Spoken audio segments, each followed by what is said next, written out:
This was pretty puzzling to watch.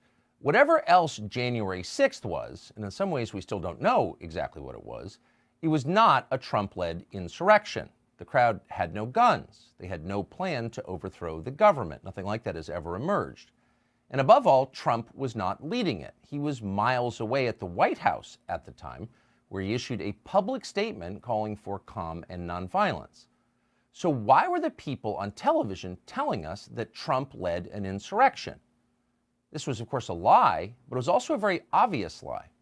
So clearly we were watching the rollout of a talking point, words crafted for a specific purpose. But what was the purpose?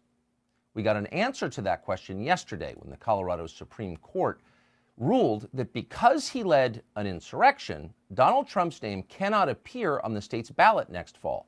The 4 liberal judges who concluded this cited as their justification Article 3 of the 14th Amendment, which was written in 1868 to keep former Confederate officials from holding office. That was the sum total of their reasoning.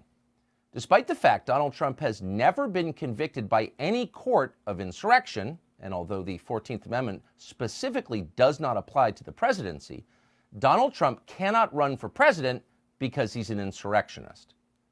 This seemed like lunacy, because it was lunacy. 3,000 miles away in El Salvador, there was no question about what was happening. The United States has lost its ability to lecture any other country about, quote, democracy, wrote Salvadoran President Nayib Bukele. And yet in this country, no one on the left dared say that. Instead, Donald Trump's enemies celebrated. The Atlantic magazine expressed gratitude that unelected judges had, quote, rescued the country from the desires of voters. Because actually, that's democracy. And then there was Jenna Griswold, that's the Colorado Secretary of State. You may not have seen her before, but you will instantly recognize the category she represents. Unhappy 39-year-old liberal women with Ivy League degrees and a deep streak of authoritarian impulses.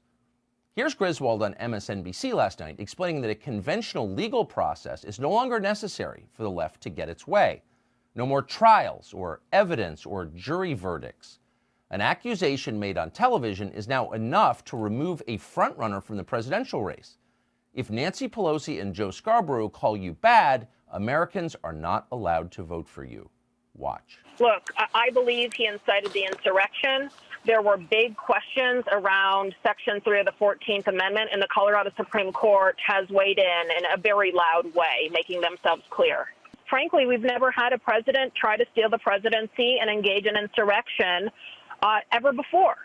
So Trump's actions are unprecedented. The Colorado Supreme Court confirmed that the district court got it right, that he did engage in insurrection. I think Section 3 of the 14th Amendment has to apply to the presidency because if not, it's a get-out-of-jail-free card.